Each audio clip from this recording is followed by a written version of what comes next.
xuống trên cuộc đời của mẹ, để cùng với nhau chúng ta dâng lời cảm tạ mẹ vì những ơn lành mà mẹ đã chuyển cầu cùng Chúa cho chúng ta.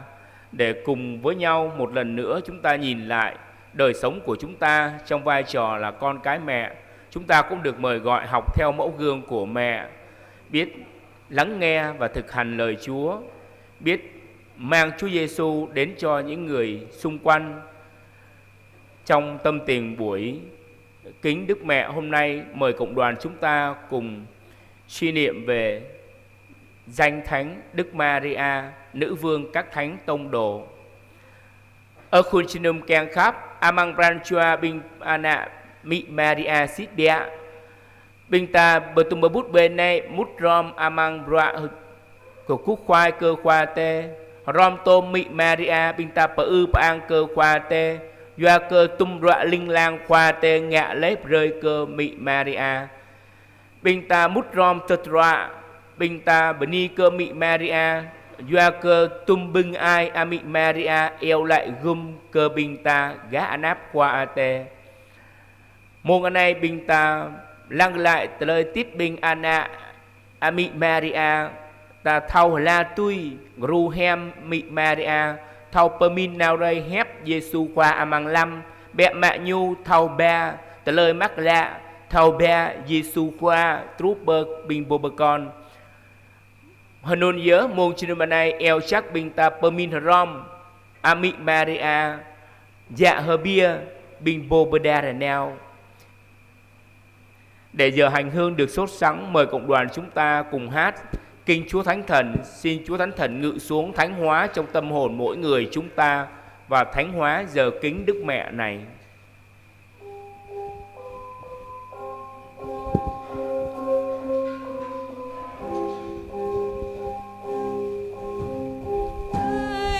Hãy rơi ôi Chúa ơi, rơi rơi rơi ôi Chúa Christo, rơi cờ Pripro rong lon sana, rơi cờ Pripro ran Chúa bình mời.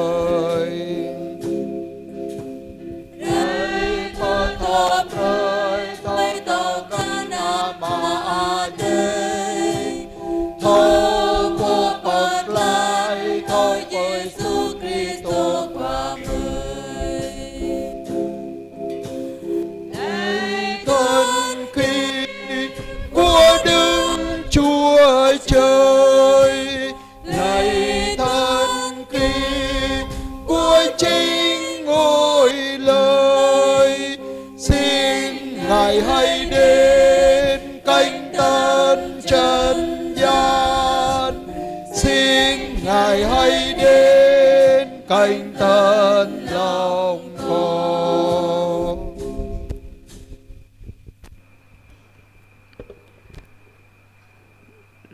Lạy Thiên Chúa là đấng đã ban thánh thần cho các thánh tông đồ, trong khi các ngài cầu nguyện cùng với Đức Maria mẹ Chúa Giêsu, nhờ Đức Mẹ chuyển cầu, xin ban cho chúng con biết trung thành phục vụ cho uy linh Chúa và loan truyền vinh quang danh Ngài bằng lời nói và gương sáng của chúng con. Chúng con cầu xin nhờ Đức Kitô Chúa chúng con.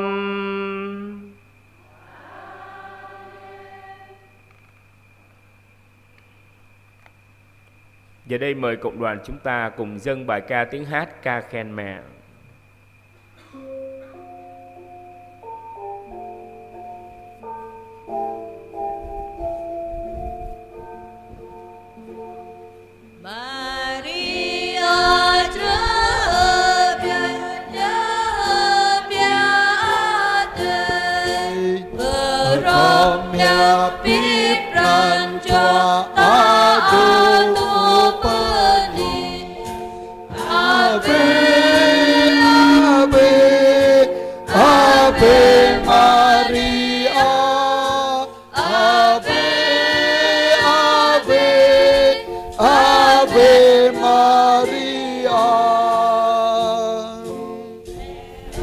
Xin kính chào lệ đóa hoa khôi diễm lệ. Mẹ ơi xin hát mừng mẹ khúc ca muôn thế hệ. Ave Ave Ave Maria, Ave Ave Ave Maria. Mừng đấng Thi Ana dọc cho con thân hầm Maria ơn ách ơ thu xem rơ đà. Ave Ave Ave Maria, Ave Ave Ave Maria. mừng vui Lần phúc tuyệt vời đã sinh con Chúa Trời, niềm xin vâng nói một lời tin chung theo suốt đời. Ave Ave Ave Maria, Ave Ave Ave Maria.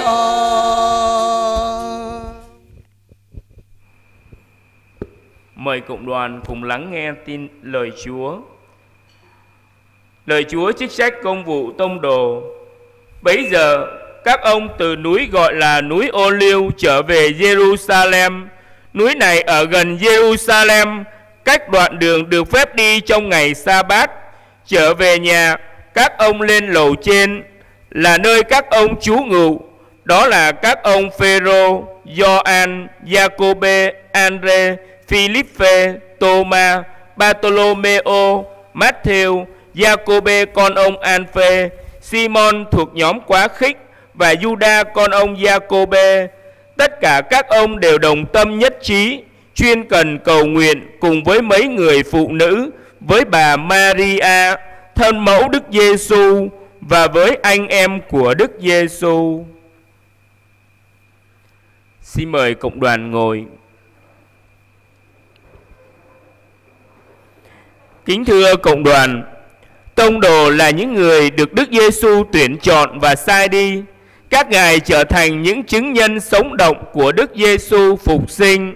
Các ngài phải là những người cùng ăn cùng ở với Đức Giêsu từ những ngày đầu sứ vụ rao giảng tin mừng cho đến lúc nhận lệnh truyền sai đi loan báo tin mừng của Đức Giêsu phục sinh trước khi ngài về trời. Theo đó, chắc hẳn mẹ Maria được mang danh xưng là nữ vương các thánh tông đồ, bởi vì mẹ là người nữ được tuyển chọn, là mẹ Đức Giêsu, là người môn đệ đầu tiên thực hiện sứ mạng của người tông đồ, là người mang tin mừng cứu độ đến cho nhân loại. Qua câu chuyện viếng thăm bà Elizabeth, mẹ Maria đã mang ơn cứu độ đến cho gia đình của người chị họ mình, là chứng nhân cho tin mừng cứu độ.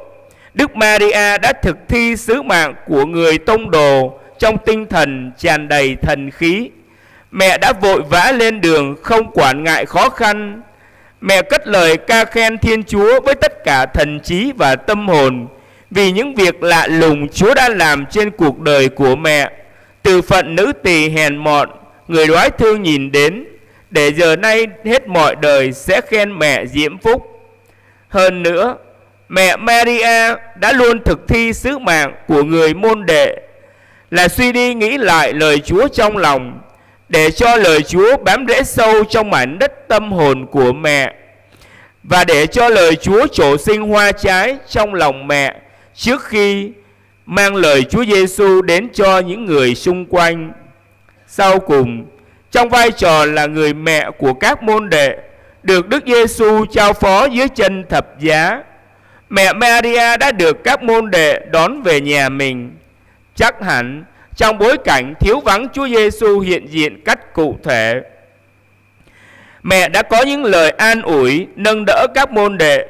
Mẹ đã kể lại cho các môn đệ những lời dạy của Chúa Giêsu nhằm củng cố đức tin cho các môn đệ, để các ngài sẵn sàng tinh thần đón nhận thần khí, trở thành những vị tông đồ loan báo tin mừng Chúa Giêsu phục sinh cho muôn loài thọ tạo.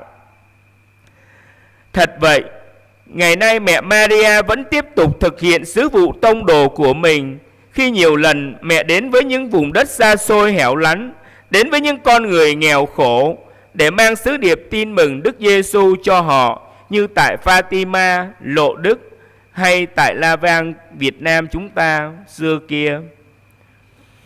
Ở khuôn chân nùm kèn khắp, khuôn chân nùm mơ giang pơ anan cơ ami Maria chinh dạ hơ bia bình po bada nèo, doa cơ ami Maria chinh po chất tôi Giêsu khoa, mừng blung, po tụ lấy bưng lái, hàng trách mách đi rốc chơ lan, nèo bờ mự rơi tờ lời mắc cờ lạ. Cơ a tươi a mai tươi a giòn nhiều, xít bia, sang a nộ dạ Elizabeth chứ cả tu bưng bực lái, lâu hẳn ló. Bình gơ nhu tanh mơ tâm, mau pran chua hiốc mơ ác, hem klạ, lâm mự hép mị Maria bani. Tọ tôi, a mị Maria chinh po ngạ gong cơ tờ lời mắc lạ bực lái. Nhu bù hụi cơ tum tờ lời tờ nắp táp tờ lòng, bờ gun bờ gan nhu ố.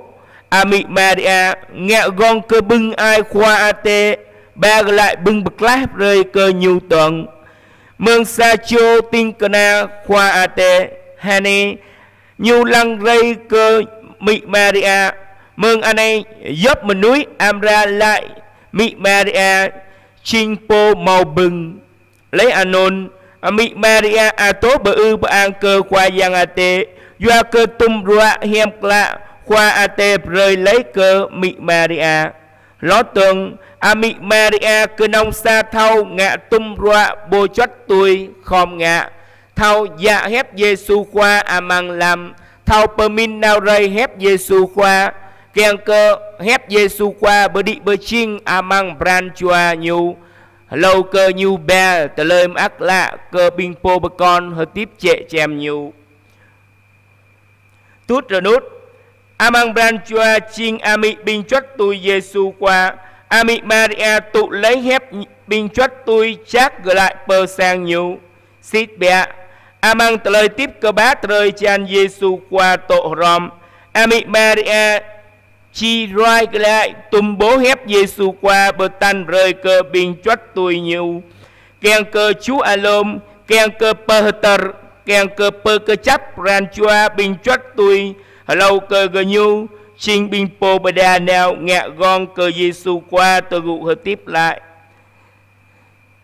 tụ ta anh ấy mẹ tổ bơi a tê sa mờ amị Maria ắt tổ nèo pơ mự rơi tờ lời mắc lại Giêsu qua cơ bình bồ bùn rin hin táp tổ pơ lời a tái ca hàng bơi Fatima bơi luộc hàng bơi La Vang lon cha Việt Nam ta mình amị Maria rồi cao ý lăng rây cơ bình gờ mơi rơi cơ bình gờ mơi bưng ai thao ngạ tôi hép ý eo chắc nào pơ Giêsu qua đã mơ tụ bưng bực lái mừng nhu rơi kèn cơ mang tờ lời tiếp thao ngạ gong cơ nhu po hờ nông hờ tiếp mang lâm binh gờ mơi để những lời ca khen những tâm tình tạ ơn của chúng ta dâng lên mẹ được đẹp lòng Chúa. Giờ đây cộng đoàn chúng ta cùng dâng lên mẹ lời ca tiếng hát qua lời kinh tiếng Cha Rai lạy Cha kính mừng sáng danh.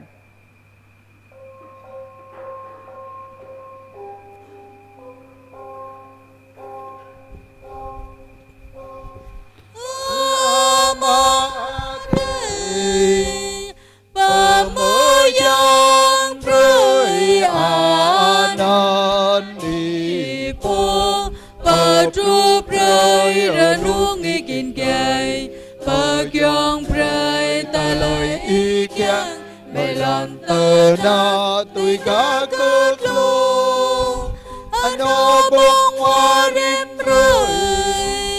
rơi chúa rơi an ơi ban ngày đời tờ lối so mời tôi ăn mời ban rơi mân có bình bồ so hàng mời an âm lười mời ra bùa mang tờ lời lòng song bật lại mới mừng giang son.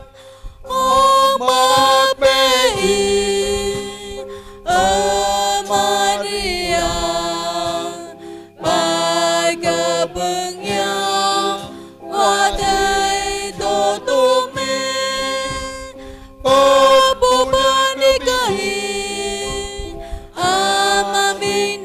này hằng penika Yesus nama tiani Maria maya ami wayang ade yo lai prekamai đã mở núi so xa tu ta đây hang lâm mu mây chiếc chiếc lốp lốp ràn ràn Amen. ang cơ ma ang ano ang chúa tới cả lúc lúc Chúa ra này, Chúa ra nước ra nó, long lan amen.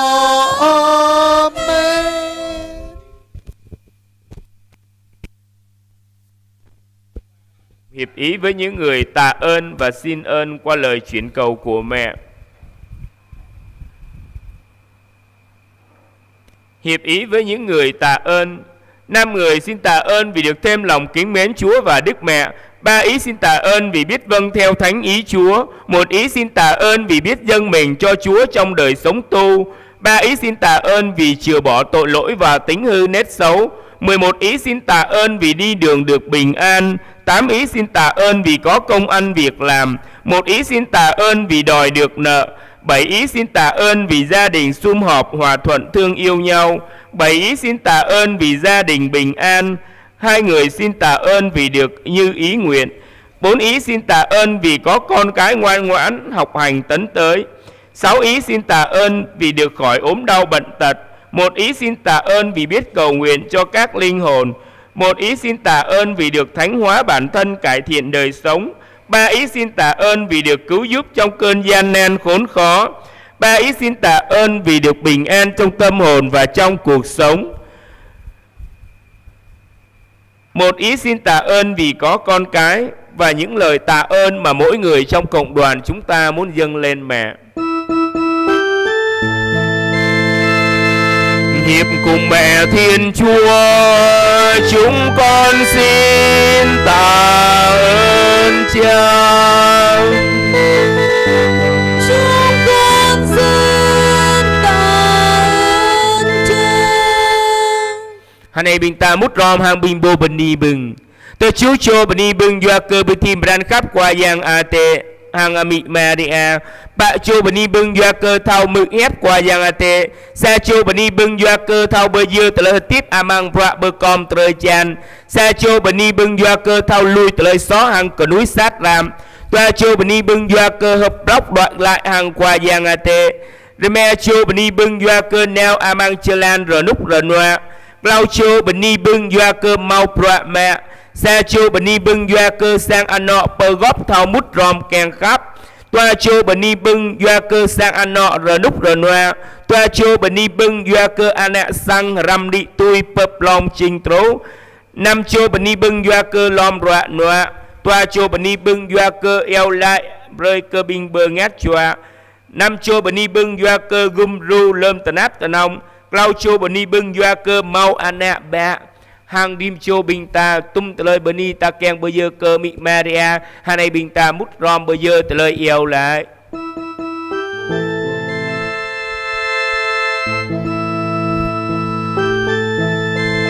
Hiệp cùng mẹ Thiên Chúa, chúng con xin tạ ơn Cha. Chúng con xin tạ ơn Cha. Chúng ta cùng hiệp ý với những người xin ơn qua lời chuyển cầu của mẹ. 10 ý xin thêm lòng kính mến Chúa và Đức Mẹ. 7 ý xin biết vâng theo thánh ý Chúa. 1 ý xin biết dâng mình cho Chúa trong đời sống tu trì. 10 ý xin chừa bỏ tội lỗi và tính hư nết xấu. 6 ý xin ăn năn trở về cùng Chúa. 13 ý xin biết được ơn bền đỗ đến cùng. 13 ý xin đi đường được bình an. 11 ý xin có công ăn việc làm. 9 ý xin mau trả hết nợ. 6 ý xin đòi được nợ. 12 ý xin gia đình sum họp hòa thuận thương yêu nhau. 11 ý xin gia đình được bình an. 8 ý xin cầu được ơn như ý nguyện. 9 ý xin có con cái ngoan ngoãn học hành tấn tới. 1 ý xin tìm được người thân. 12 ý xin khỏi ốm đau bệnh tật. 7 ý xin được ơn chết lành. 11 ý xin cầu cho các linh hồn. 9 ý xin thánh hóa bản thân, cải thiện đời sống. 8 ý xin được ơn cứu giúp trong cơn gian nan khốn khó. 11 ý xin bình an trong tâm hồn và trong cuộc sống. 2 ý xin sinh nở được bình an. 1 ý xin có con cái. 3 ý xin tìm thấy của cải. Và những lời xin ơn mà mỗi người trong cộng đoàn chúng ta muốn dâng lên mẹ. Nhờ lời Đức Mẹ truyền cầu, xin Chúa nhận lời chúng con. Xin Chúa nhận lời chúng con. Hôm nay bình ta mút rom hang bình bồ được cầu bừng. Toa pluk toa cho được cầu bừng bơ tim ran khắp qua giang ate hang amik Maria. Hợp lú toa ban cho được cầu bừng thâu mực hép qua giang ate. Clau cho được cầu bừng thâu bơ dơ từ lời tiếp amang bọa bơ com từ lời chan. Hợp lú chú cho được cầu bừng thâu lui từ lời xó hang cờ núi sát ram. Hợp lú toa cho được cầu bừng thâu đoạn lại hang qua giang ate. Hợp lú cho ban cho được cầu bừng cơ chấp trú bờ đút. Hợp lút mẹ cho được cầu bưng neo amang chelan rồi núp rồi noa. 5 cho được cầu bưng mau proa mẹ. Hợp lút toa cho được cầu bưng tanh cla abi hồn nữ. Rồi mẹ cho được cầu bưng đoạn lại mẹ lại hồn nữ adang đom. Hợp lút bạ cho được cầu bưng sang nọ pơ góp thâu mút rom kèn khắp. Toa lút xa cho rồi cầu bưng sang anọ rồi núp rồi noa. Hợp lút cho được cầu bưng tui pran tui anọ kèn. Hợp lúc bạ cho được cao bưng anh sang ram đi tôi. Toa cho được cao bưng bút lại mà núi trẻ chem. Toa lúc cho được cao bưng lâm rọa nọa. Hợp lúc cho được cao bưng dây mờ ác. Hợp lúc 5 cho được cao bưng thao yêu lại rơi cơ bình bơ ngát chùa. Clau cho được cao bưng bơ chí rơi po bập lý lời hợp tiếp. Hợp lúc xa cho được cao bưng thao gum ru lâm tờ đát tờ nông. Hợp lú cho được cao bưng rồi núp rồi noa amang pran hang amang tờ lời hồ tiếp. Sa cho được cao bưng tờ kiang hem tờ kiang klạ.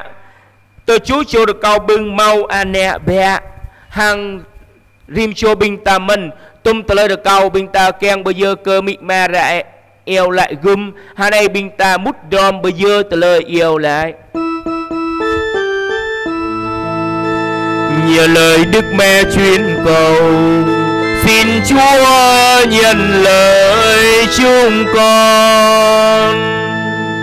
Xin Chúa nhận lời chúng con. Để những tâm tình tạ ơn và xin ơn của chúng ta được đẹp lòng Chúa và vui lòng mẹ, giờ đây chúng ta cùng dâng lên mẹ những lời ca tiếng hát, những đóa hoa tươi thắm cũng như những đóa hoa lòng của chúng ta cho mẹ.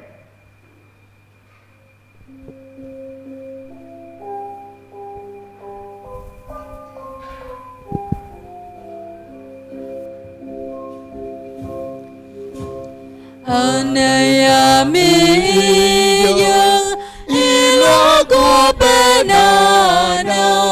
Anaya mi dương ikape bi prancho.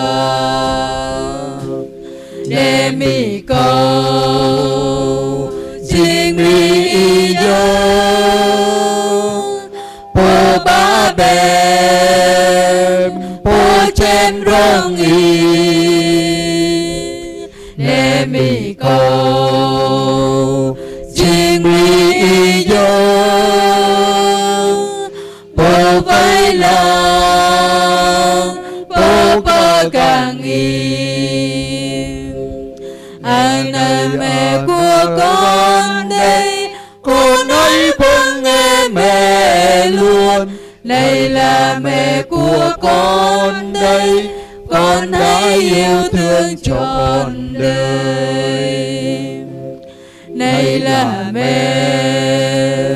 mẹ hiền của ta,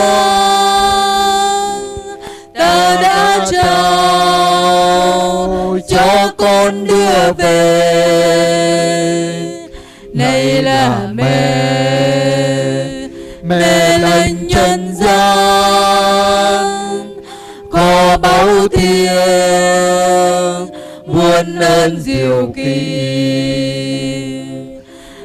Này mi giờ y lo cô bên nào, này mi giờ y gặp bé bị ran chuan. Nè mi cầu chính mi giờ bố ba bé bố chém rong y. Nè mi cầu chính mi giờ bố bay lòng bố bơ gang y. Này là mẹ của con đây, con hãy vâng nghe mẹ luôn.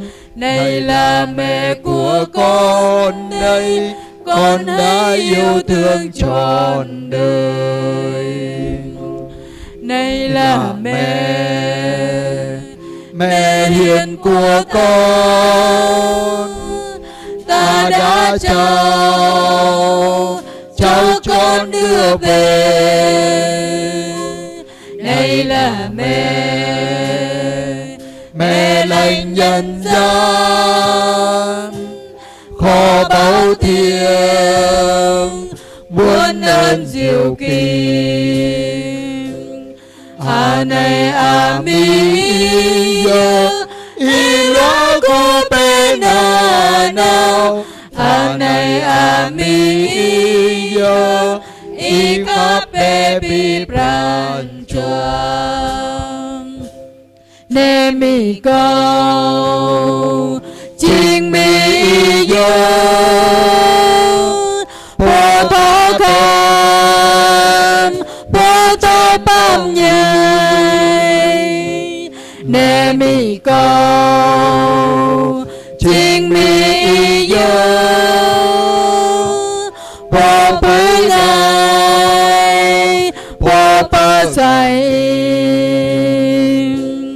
Này là mẹ của con đây, con hãy vâng nghe mẹ luôn. Này là mẹ của con đây, con hãy yêu thương trọn đời. Này là người mẹ bình an,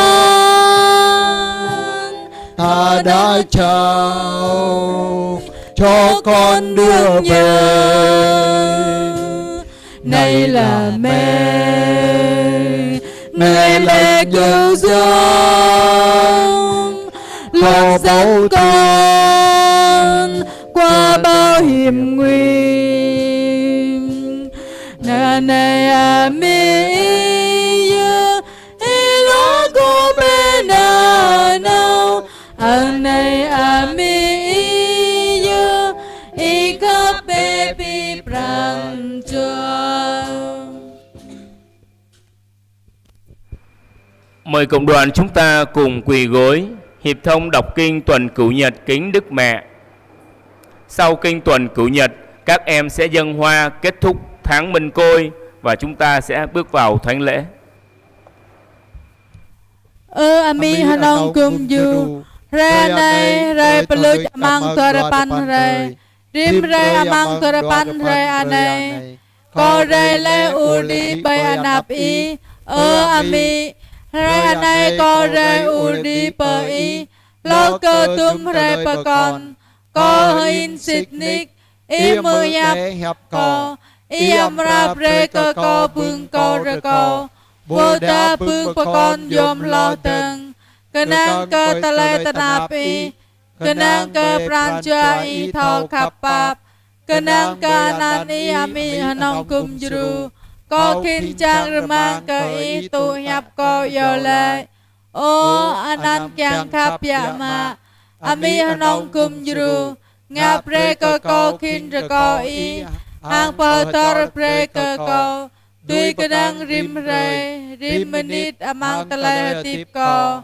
cơ năng lâm cơ ba cơ năng lâm tân nạp cơ năng lâm haning cơ ngọt cơ năng ở in cơ ami cơ pa pre do phương mò doa na nào ami abi pran chua câu cơ năng ở in cơ y lê đơn ko pani cơ y api pran chua ya cơ tung phương nham y papu le ya cơ đum bưng câu plak và câu hằng ran chua y chang kap ko amra cơ vư ko y ít rú pơ mông ko câu tlo pran chang remang cơ re di pa te đa mơ chang kap pa ang hang pani ri hơi ít rú pơ no long la amen Maria cha chi cha yong Ima chaka tu le ananami hanong kum juru Kyang ka patrut pasur pram chua bing mời ka nang hain ka i Gunun kau Pura ko i kapap kum juru ko na nào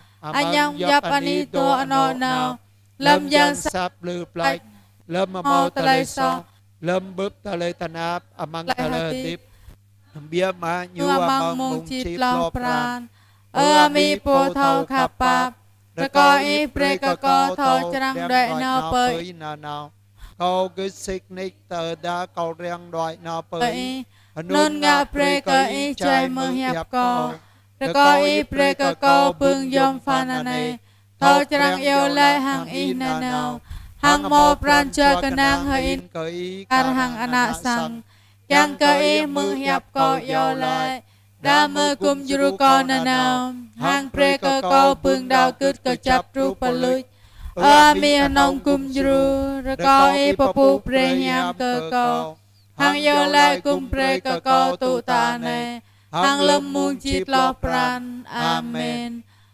mi anong kum juru Ra ko i vai lang pagang bing po to ram ko Pagang ko ya ko ting phun Cơ kul chinumayang Cơ lon ya ko Cơ sang ano ko Cơ te mai te yong ko Cơ bing ayat na api pang bing po tanap Cơ trunut cơ bing pangat chua to amang ani pagay mi Maria nong kum juru Ra ko i yo lai kum pre ka ko da ơi on phong so po vai lang pagang ko Ra ko i kum juru ko lam ka ba thao đại nào tru pa mi Maria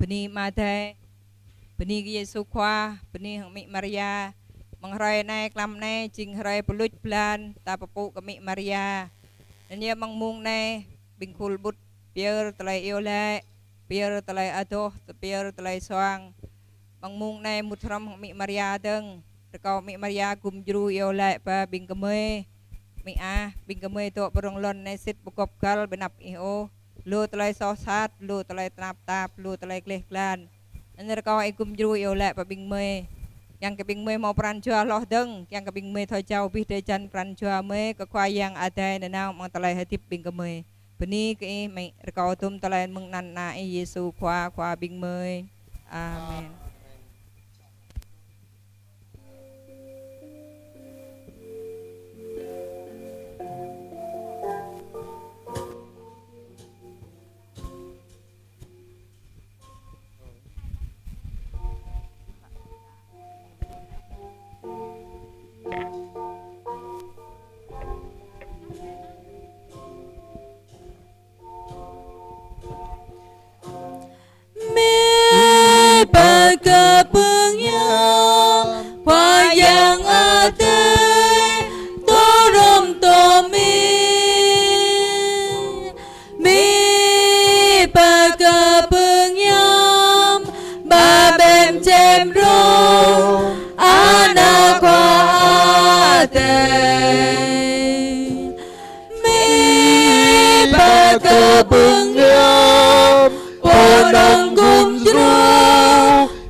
chi hơ gia hơ yo mừng lời so phun Karblan permi perjam panceraan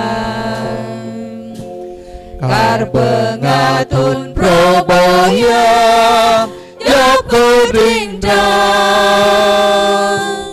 Ia mito kapat nyai Rin ko sosa Mi ba kebengyam Wayang ate Torom tomi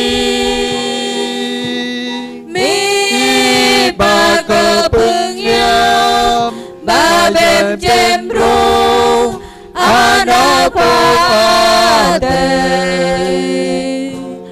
mi ba kebengyam podong gumdru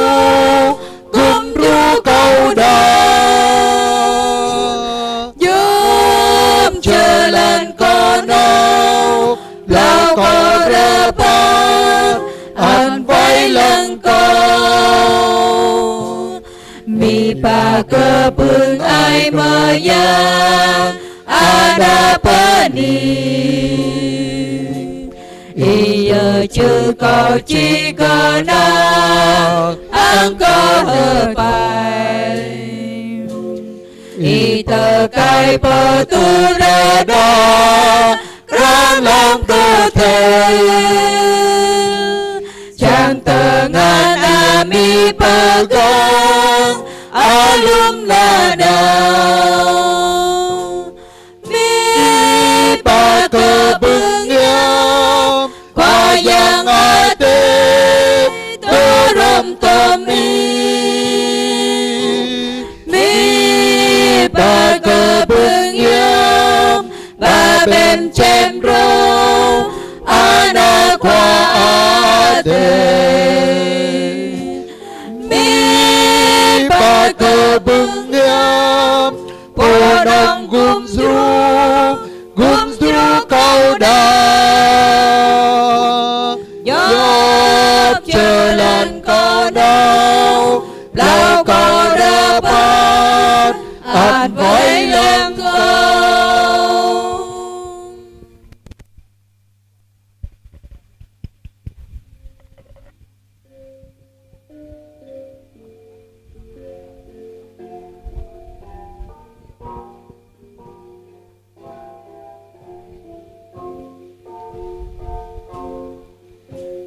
Yang nhâm ate Rai peto kepujaji Ave Maria Lampe kuate totong Maakei Pakebeng kuate kiang ko Itu kiang anak ade kedukaan Ave Maria Lampe Ojayam Ave Maria Pujaji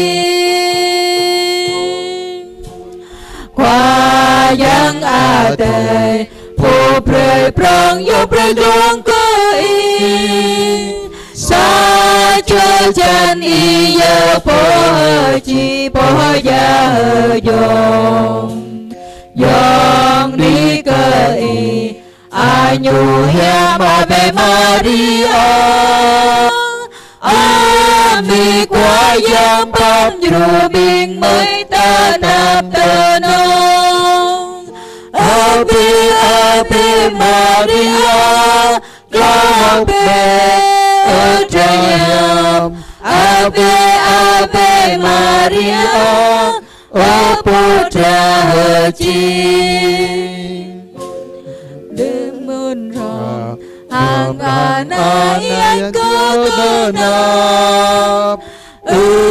Ang ranai bay kadai bọt Trời chân hàng pran cha Mình mới muôn ròm hàng lô liên con bình phô mơ giang tu bơ ni ca ya tô chúa bơ lòng la Ave Maria Gloria Jayam Ave Maria Ora chi yang nham a te rai pa to ko po chi Ave Maria la hong pe qua te do tom ma a cơ y ba cơ bưng qua đây kiang không